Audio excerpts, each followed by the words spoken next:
Shalom, selamat pagi Bapak Ibu Saudara yang dikasihi Tuhan. Kita bertemu kembali dalam acara Renungan Pagi Spiritual Life. Pagi hari ini kita akan kembali melanjutkan pembacaan Alkitab kita, yang kali ini terambil dari 1 Tesalonika pasal 2 ayat 13-20. Nah, judul perikop itu adalah Sukacita atas Jemaat. Saya akan membacakan bagian firman Tuhan ini bagi Bapak Ibu Saudara sekalian.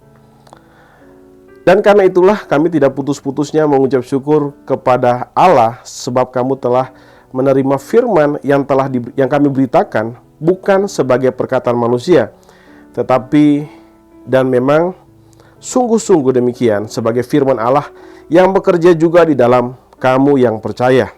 Sebab kamu, saudara-saudara, telah menjadi penurut jemaat-jemaat Allah di Yudea, jemaat-jemaat di dalam Kristus Yesus, karena kamu juga telah menderita dari teman-teman sebangsamu segala sesuatu yang mereka derita dari orang-orang Yahudi. Bahkan orang-orang Yahudi itu telah membunuh Tuhan Yesus dan para nabi dan telah menganiaya kami. Apa yang berkenan kepada Allah tidak mereka pedulikan, dan semua manusia mereka musuhi. Karena mereka menghalang-halangi kami memberitakan firman kepada bangsa-bangsa lain untuk keselamatan mereka. Demikianlah mereka terus-menerus menambah dosa mereka sampai genap jumlahnya, dan sekarang murka telah menimpa mereka sepenuh-penuhnya. Tetapi kami, saudara-saudara yang sekarang terpisah dari kamu, jauh di mata tetapi tidak jauh di hati, sungguh-sungguh dengan rindu yang besar telah berusaha datang menjenguk kamu. Sebab kamu telah berniat untuk datang kepada kami telah berniat datang untuk datang kepada kamu, aku Paulus malahan lebih dari sekali. Tetapi iblis telah mencegah kami. Sebab siapakah pengharapan kami atau sukacita kami atau mahkota kemegahan kami di hadapan Yesus Tuhan kita pada waktu kedatangannya, kalau bukan kamu? Sungguh kamulah kemuliaan kami dan sukacita kami. Nah, saudara yang dikasihi Tuhan, di dalam perikop yang baru saja kita baca, Rasul Paulus mengucap syukur atas hidup dalam jemaat yang hidup dalam persekutuan dengan Kristus. Kemudian juga mengucap syukur bagi jemaat Tuhan yang ada di Tesalonika yang mengikuti jemaat di Yudea. Jemaat Yudea adalah jemaat Yahudi yang tinggal di daerah Palestina dan yang telah mengalami penganiayaan dari orang Yahudi. Dan jemaat Tesalonika, mereka mengikuti teladan daripada jemaat yang ada di Yudea itu, jemaat Yahudi yang ada di Yudea itu. Mereka telah mengalami penganiayaan yang sama, tapi mereka tetap setia kepada Tuhan.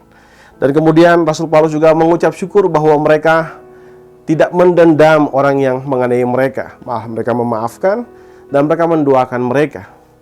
Dan kemudian Rasul Paulus juga menyampaikan arahan tentang harapan dan sukacita kepada jemaat Tesalonika akan pengharapan mereka di dalam Kristus Yesus.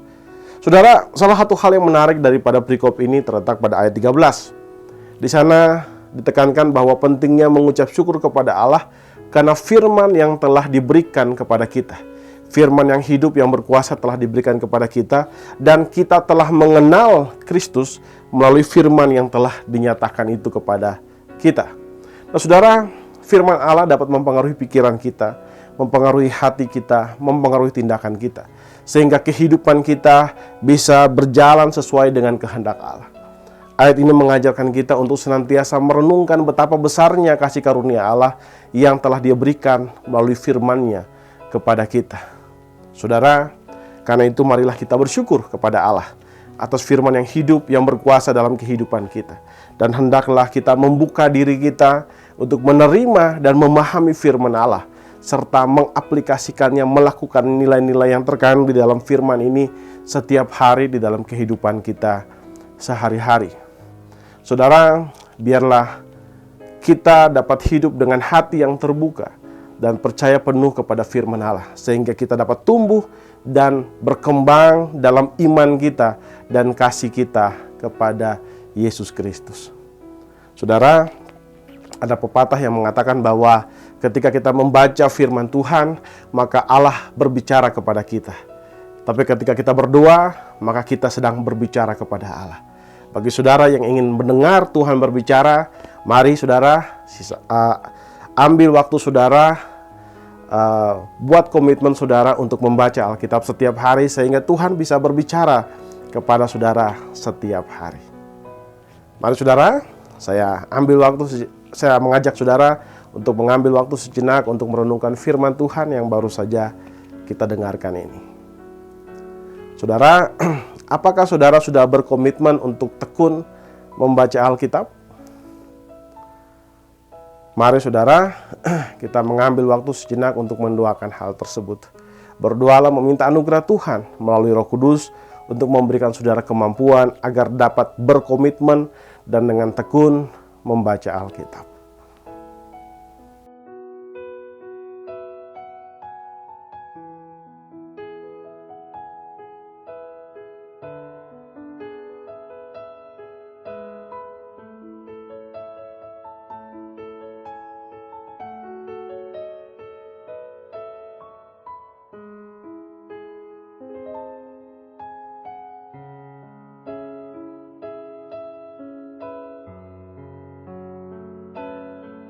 Saudara, marilah kita tekun membaca dan melakukan Alkitab setiap hari. Mari saudara, kita tundukkan kepala, kita berdoa. Ya Tuhan Allah Bapa kami bersyukur buat firman-Mu pagi hari ini yang sudah datang kepada kami, mengingatkan kami bahwa Engkau sangat mengasihi kami dan karena itu Engkau memberikan firman-Mu kepada kami untuk kami dapat mengenal akan Engkau dengan segala kemuliaan, dengan segala kebesaran dan karya-karya-Mu atas hidup kami Tuhan. Dan ajar kami untuk bisa mensyukuri hal itu. Ajar kami untuk memiliki rasa haus dan lapar akan firman-Mu Tuhan. Sehingga ketika kami mulai membaca, merenungkan firman-Mu, kami mulai memahami kehendak-Mu bagi hidup kami Tuhan Yesus. Terima kasih Bapa. Kami serahkan hidup kami ke dalam tangan-Mu Tuhan. Biarlah semua yang kami kerjakan hari ini memuliakan nama-Mu Tuhan. Kami serahkan hari ini ke dalam tangan-Mu Tuhan.